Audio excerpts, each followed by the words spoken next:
बुझेको छ र मुख्य कुरा के हो भने मेरो कार्यकाल हो, मेरो 5 वर्ष मैले आफैले नेतृत्व गर्न सके भने नेपाललाई युरोप भन्दा धेरै अगाडि म लान सक्नेछु भनेको पत्याउनु भएन।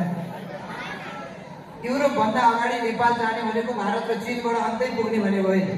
विकासमा फड्को मार्ने, समृद्धिमा फड्को मार्ने। पत्याउनु चाहिँ नपत्याउनु है, फेरि पत्याउनु पनि मैले गरेर देखाउनु पर्छ। त्यसो हुनाले हाम्रा योजनाहरू छ, रेल ल्याउने भनेर मैले भनेको हो, तर रेल ल्याइहाल्न हतार चाहिँ यहाँ केही पनि छैन। किनभने हामीसँग पहिलेदेखि नै चल्दै आएका रेलहरू छन् जो तेल बिना नै चल्छ। खरेल, खकुरेल, पुखरेल, गजुरेल, सुमरेल, जिरेल यस्ता रेल छँदैछ। तैपनि चाहियो नि चाहियो, नभई भएन भनेपछि आउँछ भन्ने छु मैले। तर रेल आउन बाँकी नै छ, रेलको ज्यालो समातेर सँगै लागौँला भनेर गीत बनाएको छ। रेल जनकपुरमा चलि नै राखेको छ, दार्जिलिङमा रेल भनेर गीत बनाउँछ। त्यसकारण साहित्य र कलामा खुबी भएका व्यक्तिहरूलाई पनि रेल सम्बन्धी राम्रो सही अध्ययन गरेर मात्रै गीत गाउनु पनि म अनुरोध गर्न चाहन्छु।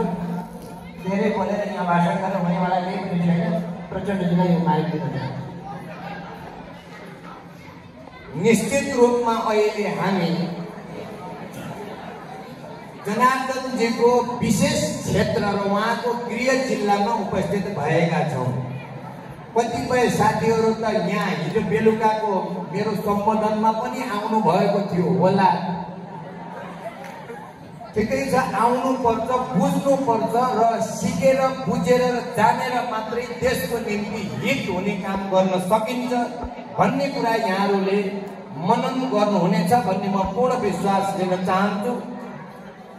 र धेरै मान्छेहरूले यहाँ अघि पनि एउटा कुरा आयो, हनुमान भन्ने शब्द। हनुमान शब्द आफैमा नराम्रो शब्द होइन। सबै पार्टीका कार्यकर्ताहरूलाई हनुमान भनेको म सुन्छु। सिस्नुपानीलाई पनि म यो खबरदारी गर्न चाहन्छु, यदि कसैले इमानदारी बिनाको वफादारी गर्छ भने त्यो गद्दारी बाहेक अरू केही पनि हुँदैन। तसर्थ पनि हामीले हाम्रो देशका निम्ति कस्तो बलिदान र कस्तो योगदान गर्न जरुरी छ भन्ने कुरा बुझ्न पनि पर्छ र जानेर पनि गर्न पर्छ।